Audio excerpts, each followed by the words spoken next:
राम राम जी। दाता भला करे। मैं आप जी के साथ स्वामी सत्यानंद जी महाराज द्वारा रचित भक्ति प्रकाश ग्रंथ में से भक्ति के प्रसंग के ऊपर चर्चा कर रहा हूँ। दया दान उपकार शुभ, सेवा विमल विचार, उपजते भक्ति में यथा, सर में पद्म अपार। दया दान उपकार, ये जो शुभ लक्षण है, इनके साथ जिस जीव में सेवा की भावना है और मन में जिसके मैल रहित विचार पैदा होते हैं, उसके अंतर में जो है वो भक्ति उपजती है।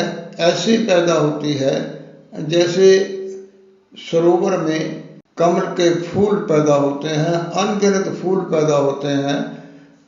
सरोवर में कमल के फूलों के जो हैं वो बहुतायत में पैदा होना, ऐसे ही स्वामी जी महाराज ने ये बात स्पष्ट की है कि जिस जीव के अंतर में शुभ विचार हैं, मन में दया है, दान है और भला करने की भावना है, उसमें जो है वो भक्ति उपजती है। प्रतिपन्न तव शरण में, मैं हूँ मेरे ईश, सुरस भक्ति में दे मुझे, भजूं तुझे जगदीश।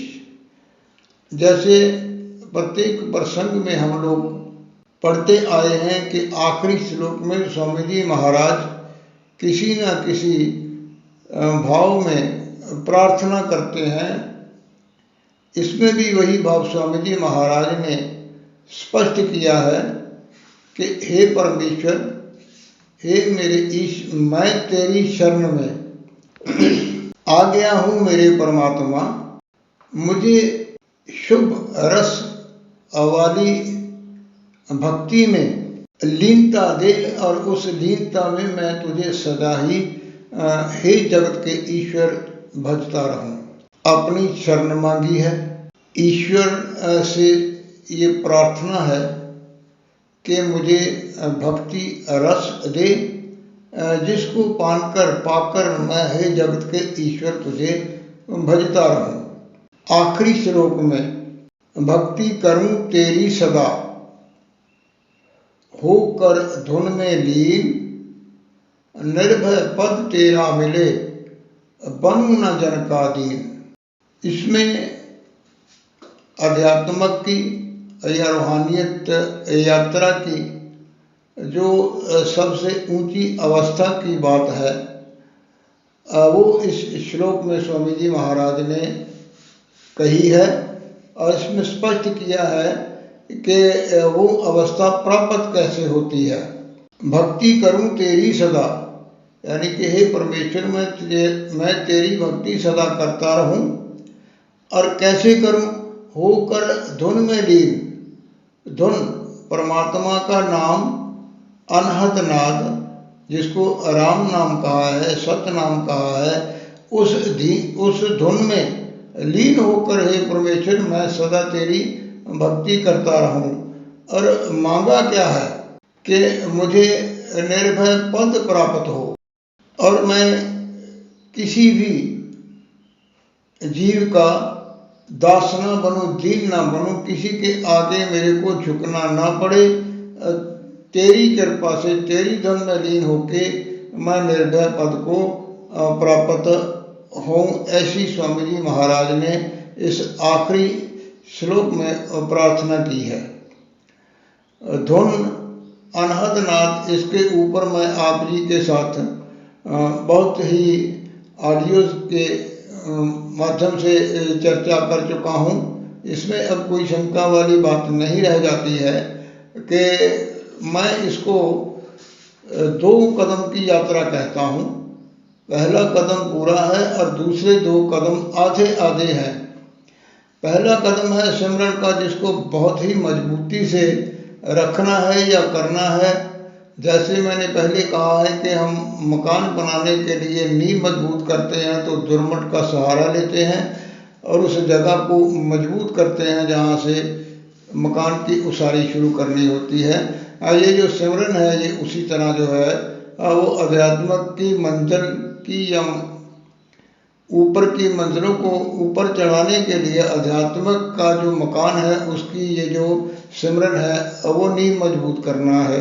इसके बाद मैंने कहा है कि आधा कदम, जब सिमरन हमारे अंतर में अपनी जगह बना लेता है तो अपने आप अंतर में अजपा जप शुरू हो जाता है।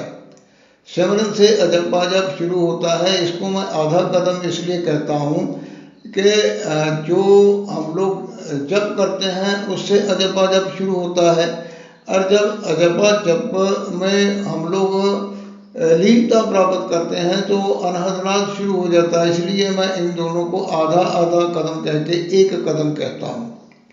क्यों स्वामी जी महाराज ने अमृतवाणी में भी ये बात स्पष्ट की है, उपजे नाद सहज बहुभांत और अजपा जाप भीतर हो शांत। यानी जाप जब शांत होता है तो अजपा जाप शुरू होता है और अजपा जाप जब शांत होता है तो नाद शुरू होता है। और इसके लीनता प्राप्त करने से जो धुन परमात्मा से आ रही है आत्मा को अपने साथ मिलाने के लिए, उसमें लीनता का होना जो है वो निर्भय पद की प्राप्ति है। निर्भय से मायने ये नहीं है कि किसी से डरना नहीं है। मौत जो संसार में आया है उसको आनी है, लेकिन जो हम लोगों के दिमाग में एक ये होता है कि बार बार हमें जन्म लेना पड़ेगा भवसागर में, हम पता नहीं कैसे डूबेंगे, गोते खाएंगे, कैसे पार निकलेंगे, उन सब का मन से दूर हो जाना, निर्भय हो जाना, भयता रहित हो जाना, ये निर्भय पद है। और ये पद इतनी ऊंची अवस्था का स्थान है कि जहाँ से जो आत्मा है सीधी उस परम तत्व परमात्मा में लीन होती है। ये प्रसंग ऐसे ही चलते रहेंगे। इसके बाद स्वामी जी महाराज ने जो एक छोटी सी किताब रूप में भक्ति और भक्त के लक्षण दिए हैं, उसमें से मैं आपके साथ कुछ चर्चा करूँगा। धन्यवाद। दाता भला करे।